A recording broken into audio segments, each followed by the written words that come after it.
Hi guys! Welcome back to my vlog at Cheresable Yesta Vlogs. For today's video ay meron naman tayong ayusing hair guys. So actually guys, yung hair niya ay bleach po yung dulo niya at ilang beses na rin natin siyang nakulayan. So actually ako yung may gawa niyan guys dahil dito rin siya talaga nagpapagawa ng kanyang hair guys. So nagpapatreatment din siya every 6 months. So actually talagang kapag bleach ay magda-dry talaga yung hair. So yan na nga nakikita yung kanyang hair. So bleach po yung dulo niya at kitang-kita niyo naman talagang ngarag na yung dulo niya dahil sa kakakulay at kaka-bleach. Pero nagpapa-treatment din naman siya guys.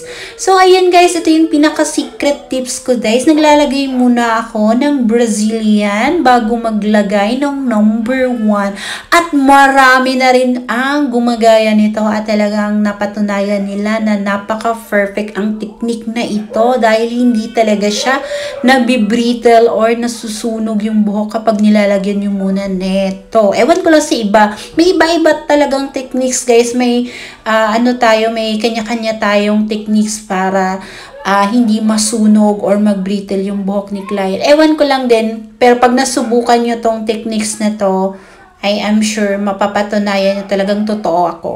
So, ayan guys, binababad ko lang muna yung may bleach part ng Brazilian. So, bago natin siya lagyan ng number 1.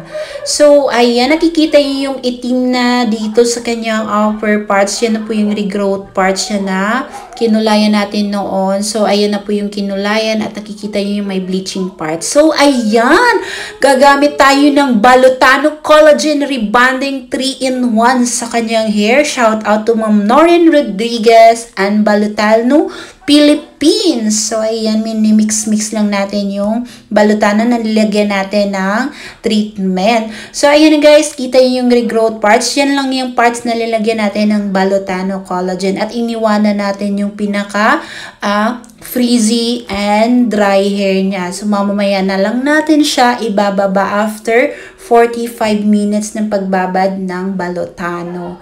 So, ito yung pinakamaganda ring rebonding dito sa buong Pilipinas. Hello, Balotano! At talaga namang napatunayan ko na napakaganda nitong Balotano 3-in-1 collagen kasi smooth, shiny, at mabilis yung kanyang reaction sa hair ni client at talaga namang hindi ka magiging back job sa mga gawa mo, guys. Talagang totoong maganda siya. So, ayan, within 45 minutes ay nag-spray na tayo sa kanyang hair. Then, ida-down na natin ito sa dulo yung Balotano Collagen na rebonding. So, spray muna. Then, after that ay mag-a-apply na tayo. So, manood lang kayo guys sa mga techniques ko at alam ko na makukuha nyo rin yung mga techniques na yan. So, disclaimer lang guys, bawal yung do it yourself. So, kailangan nyo muna mag-aral at mag-training. Kahit basic lang. Or pwede kayo magpaturo sa akin. Pero, may bayad po yun. Alam nyo na. Kapag ipapasa ko sa inyo yung techniques na yan, syempre, talaga namang pinag-aralan ko yan at matagal ako sa pag-aaral. Kaya, pag ipapasa ko yung techniques na to, syempre, sabi nga nila, yung investment na tinatawag, mag-invest kayo guys. Kung gusto na talang perfect yung gawa nyo, mag-invest kayo, mag-aral po kayo. Hindi naman sinaano ko, pero mas maganda talaga na mag-aral kayo guys para alam nyo yung mga sikreto ko at mga techniques ko guys. So ayan. Nag-apply na nga tayo sa dulo ng Balotano 3-in-1 rebonding. So minamassage lang natin ito hanggang sa ma-cope up natin lahat yung mga parts na hindi natin nalagyan. So ipapakita ko sa inyo dito na talagang totoo at effective nga yung sikreto or yung techniques na to guys. Yung sikreto ko, pinapakita ko na dyan, no? Ayan. So, ayan, massage nyo lang, guys. Pinakita ko yung secret ko, yung lalagyan muna ng Brazilian bago yung number 1. So, ayan, binuko ko na yung sikreto ko sa inyo at nakikita nyo na yan. At alam ko, gagayahin nyo rin at susubukan nyo rin. O, pag nasubukan nyo, i-PM nyo ako kung talagang totoo nga ba yung sinasabi ko. Na hindi magbibrittle yung buhok pag nilagyan nyo muna ng Brazilian bago mag-reband ng number 1 or maglagay ng number 1. So, depende naman dyan sa inyo kasi may kanya-kanya naman talaga tayong techniques. Lalo yung mga matatagal na sa salon industry, alam na nila yan yung mga techniques na yan. So, yun nga, may mga iba talaga na hindi nila yan i-share. Pero sa akin, sinishare ko, diba? Nakikita nyo, ayan o, harap-harapan na sinishare ko sa inyo yung techniques ko. So, ayun nga, sabi ko, bawal yung do-it-yourself ha, or DIYs. Pero nga, sabi ko, hindi na natin maiiwasan na meron mga ganyan. Kasi, nandito na tayo nandito na tayo sa mundo ng social media Hindi lang naman ako yung nagsishare ng mga ganitong tips dahil sa product din naman. So, kailangan din naman natin talaga na gawa ng mga reviews yung mga products na ini-endorse natin. So, kaya yan, nasi-share ko talaga sa inyo yung mga techniques ko, ba diba? So, ayan, minalagyan-lagyan, minumekos-mekos natin yung hair ni client ng Balotano. So, paalala lang po, wag nyo po ilalagay yung number 1 or yung rebonding cream number 1 sa anet. Nako, makakalbo po yung client nyo. So, yun nga, sabi ko guys, makakalbo talaga yung client nyo guys. Pag ilalagay nyo sa anet yung number 1. Bawal na po yun. Na ilagay yung number 1 sa anet. Hindi po talaga maaari. Kung maaari, ayan, panoorin yung video na to para magkaroon kayo ng ideas na hindi talaga nilalagay yung number 1 sa anet or sa scalp. Dahil yung mangyayari, ayan, makaputol or makakalbo yung client nyo. So, ayan. Pagpasensyahan nyo na po ako, ganito talaga ako magsalita. So, bahala na kayo dyan. Sabihin yung OA ako. Pero OA naman to talaga na meron kayong makukuha at makakamtam na idea or makukuha na mga techniques. Bahala na kayo dyan kung ano yung sasabihin nyo, mga bashers ko, palangga ta kamuya. So, ayan. Mahal na mahal ko naman kasi yung mga bashers ko. Alam nyo naman, sila yung naging natin para dumami yung followers and viewers natin. So, ayan, as you can see, nag-brittle ba? O, diba? O, ayan o, bleach po yan ha. So, yun yung techniques ko, kita mo. O, diba? Pag walang ganyan, ayan, pag apply mo ng number 1, wala na. Nakikita nyo, kumukulubot na yan dyan. Pero, nung nilagyan natin ng Brazilian, tingnan mo, wala. Tingnan mo, hindi nusuklay ko pa nga nag-brittle ba? So, malalaman nyo kasi yan, kapag naglalagay kayo ng number 1 pa lang, babad nyo ng kahit 20 minutes, nakikita nyo, kumukulubot niya. Pero yan o, wala pang kulubot na nangyayari sa kanyang dulo ng kanyang buhok. Buhukan. O, ayan, nakikita nyo, walang kulubot yan. So, meron din ako niririban na isa. So, as you can see, guys, diba effective? So, ayan, suklay-suklay. So, binabad lang natin yung Balotano 3-in-1 sa dulo within 20 minutes. At pagkatapos babad ay babanlawan na po natin ito ng maigi. Paalala lang po, pag nagbabanlaw po kayo, mayari nyo po talagang banlawan po maigi na walang matirang number 1 or rebonding sa buhok ni client.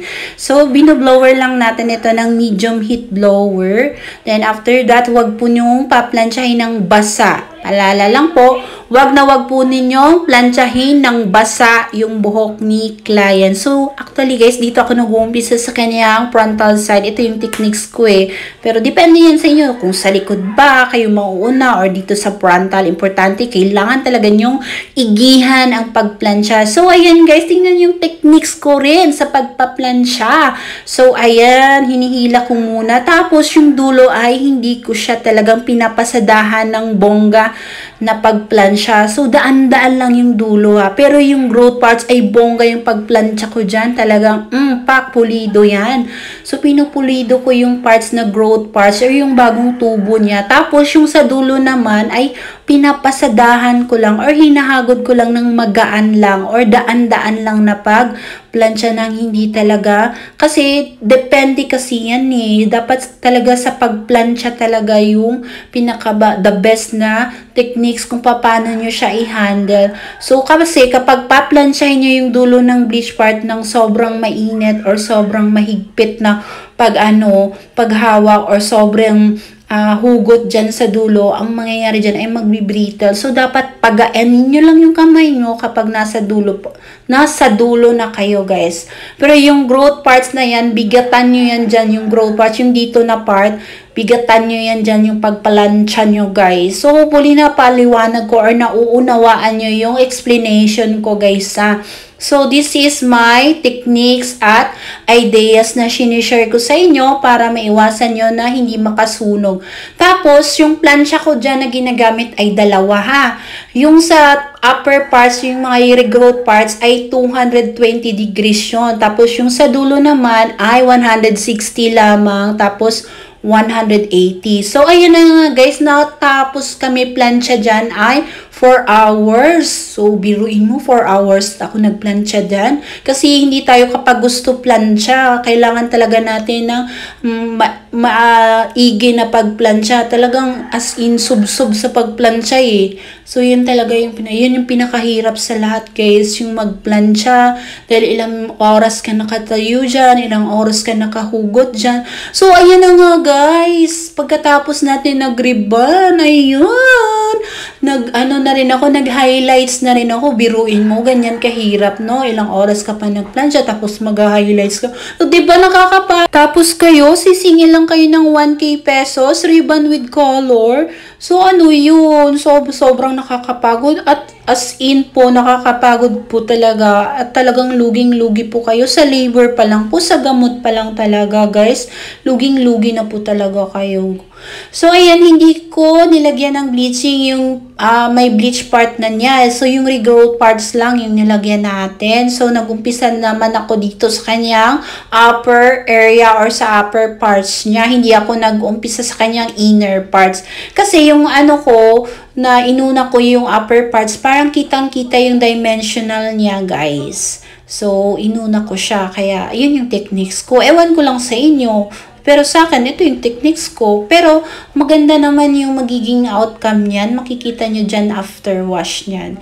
So, ayan na guys. Tingnan nyo naman kung ano yung ginagawa ko dyan. Nagwi-weave ako, tapos nag-bleach. So, nilalagyan ko yung may growth parts niya. Hindi ko nilalagyan yung mga may bleach na. Kasi pag nilalagyan mo pa yan, ang mangyayari dyan ay masusunog or magbibrittle. So, yun yung techniques doon. So, ayan. Sana meron kayong nakuhang idea at techniques. So, kung kayo ay talagang gusto nyo talaga matuto, mag-training po kayo or mag-aral po kayo or pwede po kayong magpa-mentor sa akin or magpa-guide sa akin. So, ayan na guys, na pinofold ko na yung foils na nilalagay natin sa kanyang hair, guys. So, that is my techniques. So, sana man respetohin nyo naman yung techniques ko dahil respetohin ko rin yung sa inyo. Pero ewan ko lang, meron naman talagang hindi naniniwala sa akin, pero meron din naman naniniwala sa akin. It's up to them. It's okay lang naman eh. So, alam ko naman yung mga nila. May kanya-kanya naman talaga kaming ideas at techniques. So, eto, sinishare ko lang din sa mga, guys, learners ko. So, ayan. So, sabi ko nga, bawal mag-do-it-yourself kapag wala kayong alam. So, kailangan nyo talagang mag-aral. Sabi ko nga, mag-aral po kayo, magpa-training po kayo para alam nyo yung mga kabagong teknolohiya about sa pagbubuhok at mga innovation technology na bagong lumalabas na ngayon kasi alam nyo naman, maraming trending. So, dapat updated kayo sa mga trending para pag meron nag-inquire sa inyo, alam nyo na yung gagawin nyo kasi nag-training na kayo, marami na kayong nalalaman or marami na kayong ideas. So, isa lang naman talaga yung purpose natin yung mapaganda natin yung buhok ni client at masatisfied natin siya. So, yan lang naman talaga yung purpose natin bawat HD, yung mapasaya natin at mapaganda natin si client. So, kailangan talaga nating mag-aral para naman ma-satisfied natin si client, 'di ba? At magawa natin yung tungkulin natin bilang HD na mahahappy rin tayo paglabas ni client at mahahappy rin si client sa paglabas sa salon natin, 'di ba? So, dyan pa lang sa nakikita nyong videos kung gaano kahirap yung ginagawa namin ng mga HD. So, habang meron akong ayan, naglulukit muna ako ng ingronesser kasi ayan, namamagana. So, habang ayan, after that ayan, nilagyan na natin siya ng collagen, pinalawan na natin siya Then, ayan. So, manood kayo guys hanggang sa dulo ng video na to para makita niyo yung outcome. At after wash niyan guys, ay papakita ko rin sa inyo dito yung after wash para makita niyo yung execution natin. Alam niyo naman, kailangan talaga meron tayong maipapakitang resulta kung talagang bongga ba yung gawa natin, bakja ba, sunog ba, or wala talagang epekto. So ayan, after natin lagyan ng U-Collagen, so, yan na po yung naging outcome. Papatuyuin lang natin ito at dito na natin makikita yung kanyang hair. As you can see, shiny, malambot at silky na yung result ng kanyang hair habang minoblower natin. So, dito natin makikita kung talagang backjob ba ako or talagang bongga ba or wale ba or ewan ko, kayo na lang din. As in, pinapakita ko naman yung honest review dyan at talagang magiging honest naman ako talaga sa mga gawa ko at hindi ko talaga pinipretend na ako yung pinakamagaling sa lahat. Hindi ako ganong tao, no? Alam nyo naman talaga naman ako ay kung talagang magiging maganda yung resulta, pinapakita ko talaga dyan. At kung hindi maganda yung resulta, nalulungkot ako. So, ayan na po. After na po natuyo yung kanyang hair, yan na po yung naging outcome ng kanyang hair, guys. As you could see, grabe yung changes niya, no? Nakikita niyo yung before niya kanina. So, yan na po yung naging outcome ng kanyang hair. So, medyo may nakikita akong dry sa dulo. So, hindi talaga natin mape-perfect yan. So, yan. Pero okay na rin. At importante, hindi nasunog, no? Dry lang talaga siya. So, yung gagawin niya ay papatreatment niya yan every month. So, ayaw kasi niya po papaputulin or papaputulan yung kanyang buhok sa dulo. So, kailangan na talaga ikat dapat yan. So, ayaw niya kasi iksi. So, depende sa kanya kasi sinabihan ko naman talaga siya na talagang need na ikat. So, ayaw niya. So, okay. It's up to her. So, yun na po yung naging outcome ng kanyang highlights. Look at that. So, as you can see, grabe yung kanyang changes ng kanyang hair. So, after po yan ng Brazilian, yun yung pong naging outcome ng kanyang hair, guys. At manood kayo dito nung after wash dahil papabalikin natin siya sa after 3 days niya at dito siya magwa-wash ng kanyang hair, guys. So, yan na po yung naging outcome. Yung pinaka-final result niya po. Yan na po yung naging outcome. So, panoorin nyo, guys. So, sino excited dito? Panoorin nyo yung pinaka-after wash ng kanyang hair, guys. At doon nyo talaga malalaman kung talagang totoo nga ba yung sinasabi ko or totoo nga ba yung mga ginagawa kong ideas or sabi nga, mga techniques na ginagawa ko sa hair ni client. So, as you can see, happy si client na nakita niya at grabe yung changes ng kanyang hair, guys. So, ayan. Panoorin nyo, guys, ha. Huwag nyo puputulin yung panonood nyo. Talagang ma-happy rin kayo kapag nakikita nyo. Ewan ko lang din sa inyo kung ma-happy kayo, guys. So, ayan, guys. Paparating na siya at babanlawan na nga natin yung kanyang hair. After 3 days na po yan, ha. Pinabalik natin siya. So, ayan na po. Babanlawan na po siya ni May-Ann. So, ayan, nilagyan lang natin siya ng conditioner, guys. Hindi natin siya nilagyan ng Brazilian, hindi natin siya nilagyan ng mga kung ano-ano pang treatments. Talagang conditioner. Hindi ko na rin pinakita dito yung nilagay naming conditioner dahil secret rin namin yan. So, ayan, binabanlawan na siya ni May-Ann, guys. Thank you, May-Ann, for rinsing the hair of Jen. So, ayan. Ayan, sinusuklay na natin yung kanyang hair bago natin plansyahin para hindi kulubot yung pag-blower natin. So, as you could see, guys, nakikita niyo yung kanyang hair, shiny, no? So, ayan, papatuyin lang natin ito ng 100%. Honestly, talaga, totoong-totoo ako, ha? Nagsasabi ako ng totoo. Wala po kaming nilagay na Brazilian dyan. Walang treatment. Ang nilagay lang namin ay yung conditioner na sikreto namin. So, ayan na guys. Look at that. Ayan, pinapatuyo na po natin siya, guys. So, dito na natin malalaman kung talagang nag-brittle nga ba yung kanyang hair or bumalik or kumulot ulit yung buhok niya. So, as you can see, pag natuyo yan na mo talaga yung resulta niyan. So, ayan, minoblower na po natin at hinahagod natin ang kamay natin. Hindi tayo gumagamit ng suklay. Kamay lang. So, ayan. So, makikita nyo paunti-unti yung result na habang natutuyo yung kanyang buhok. So, ayan. So, anyway guys, sana meron kayong natutunan ng mga techniques and ideas sa aking mga vlogs and tutorials. So, maaari kayong magpa-private mentorship sa akin through my messenger. Kung gusto nyo talagang maging perfect yung mga gawa nyo, or gusto nyo magpa-training sa akin. So, ayan. So, ayan, nung natayo na po, yan na po yung naging outcome ng kanyang hair, guys. Ayan, nawala na yung mga kulot. So, as you could see, nakikita nyo sa video dyan, yung kanyang hair.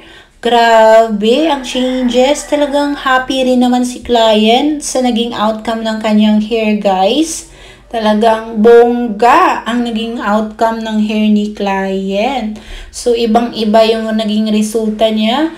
So, ayan, as you can see, meron din naman talaga ako nakikitang dryness sa dulo, honestly, pero ayaw na kasi niya ipapagupitan. So, aano lang niya, aalagaan na lang niya ng conditioner. Tapos, every month, magpa-trim siya ng kahit 1 inches lang sa hair niya para maganda yung tubo ng kanyang hair. At aalagaan niya talaga. Kailangan talaga niya mag-conditioner siya araw-araw. Tapos, magpa-treatment siya every month. Kasi, na-highlights natin yung buhok niya eh. So, may tendency yan talaga. Magda-dry yan kapag hindi niya aalagaan. So, ganun talaga guys. Kapag nagpa-highlights ka, may tendency talaga na mag-dry yung hair. Okay guys, thank you for watching and bye-bye!